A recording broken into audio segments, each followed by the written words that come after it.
Alright, this is issue 8 of Superman Confidential, and I am going to blow the lid off this one. I am leaking this confidential story online, and nobody can stop me. I am a whistleblower now. I am Deep Throat. I am Snowden. I am that lad who said that he killed Bin Laden. And I am that other lad who said that he killed Bin Laden, but in a different way. I am all of them, and there is nothing the government can do to stop me from broadcasting this story.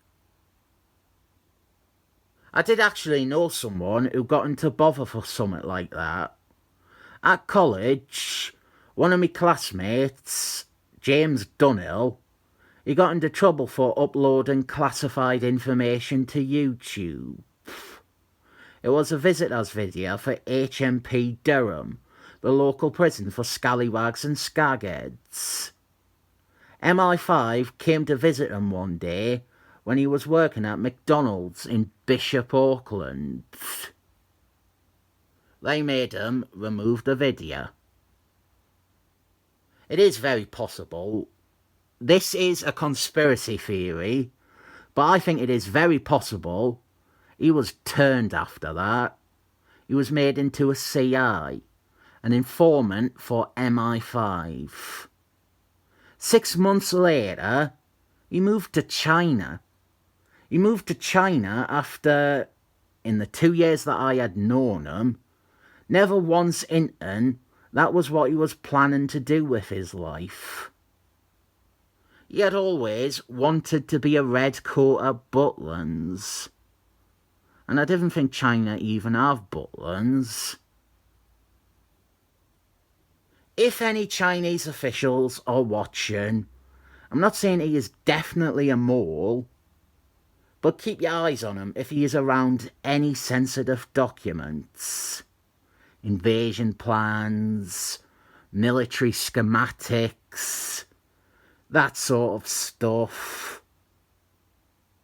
Now that I have finished with that routine, this is a story set before Superman met the Eternals. But the DC universe is rebooted so many times, I have no idea which meeting between Superman and the Eternals this is meant to be set before. Is it the time he filmed the porno? Is it the time he got raped by a sexy one?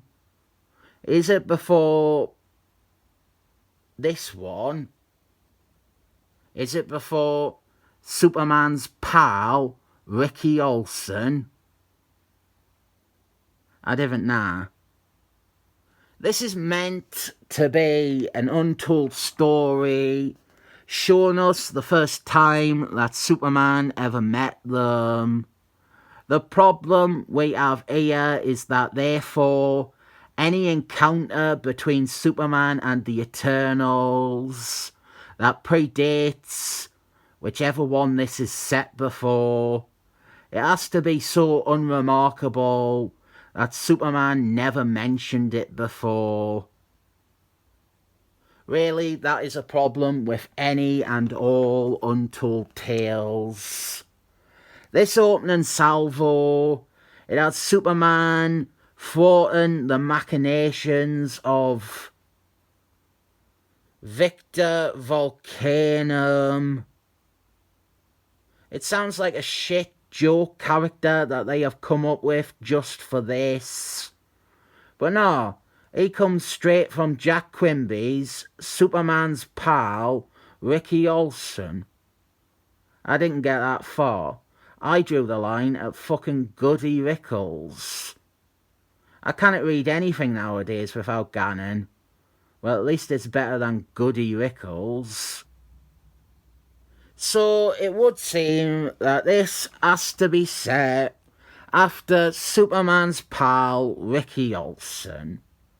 But by that point, Superman had already met some of the Eternals. I remember he met Makari in one of the last ones that I read. Well, what is more likely the case is that Superman's pal Ricky Olsen never happened. It is not canon anymore.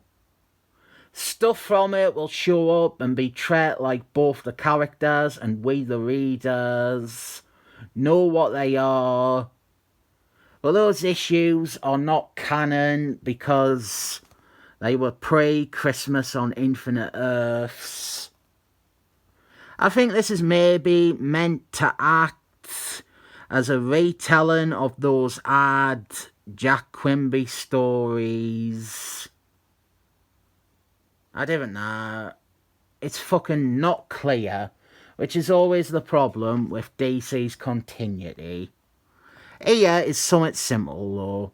Superman flying. Thank the Lord, there was never a time when Superman couldn't fly.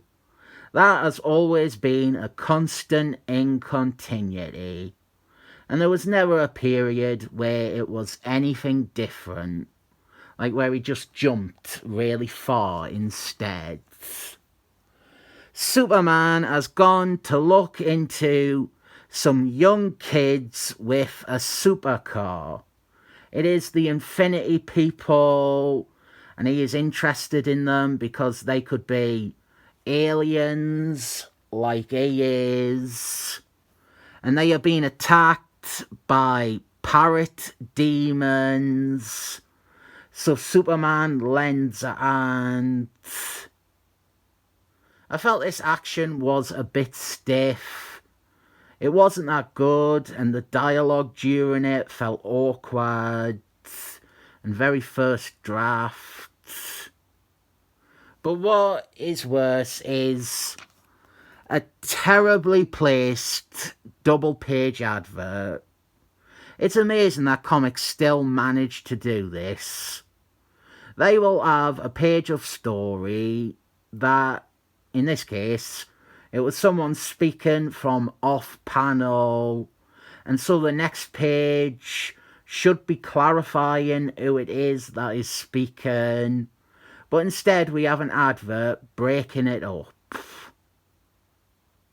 There have been some real blunders with double-page adverts breaking up the worst possible part of a script. I remember there was one Batman comic, I reviewed it on here.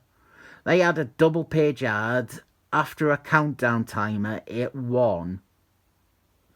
There are loads of places you can put a double-page advert in this issue, and they picked one of the few points where the next page sort of needed to be the next page of story.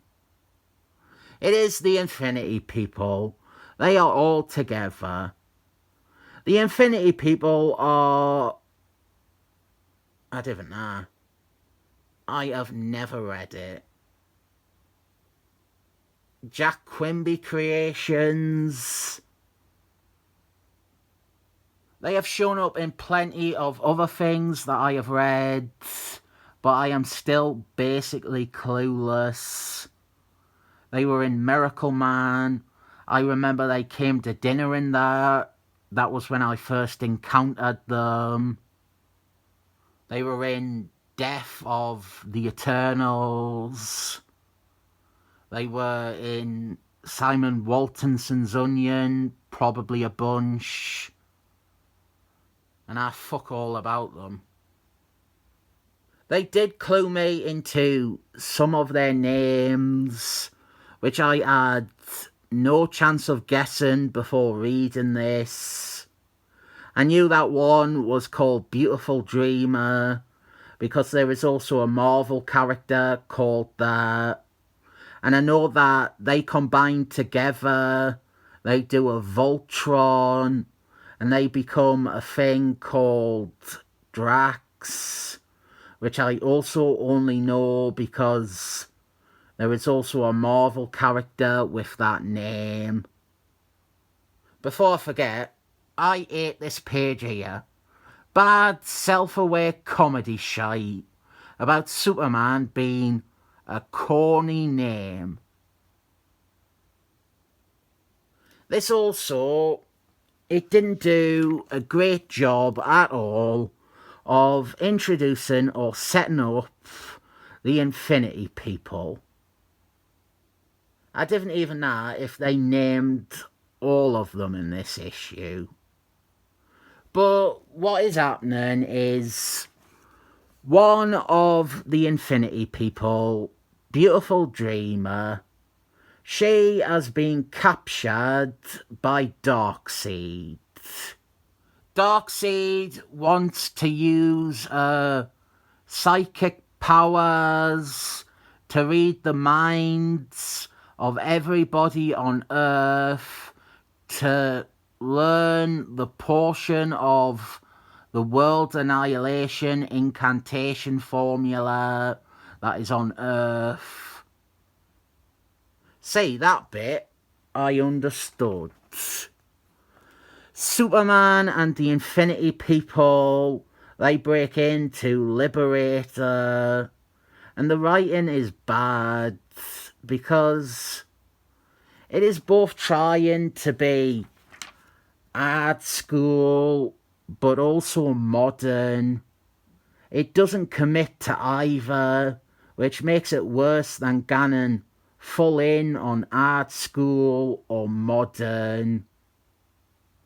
Then we have an almost impressively non-fight with Darkseid. Darkseid just bitch slaps Superman and leaves. Kinda gans with the notion that this had to be a fairly unremarkable adventure for it to have never been brought up before. That is about it though. They save the girl, Darkseid leaves, and then Onion shows up on the last page. I will end on a positive by saying I didn't mind this image. I don't know if I really like this comic though. I spent most of it wondering what the point was, or questioning DC's continuity, or being bothered by the writing, alternating between art and modern. Maybe it picks up in the next issue. I felt this was every bit as unremarkable as it needs to be to maintain the cohesion of DC's continuity.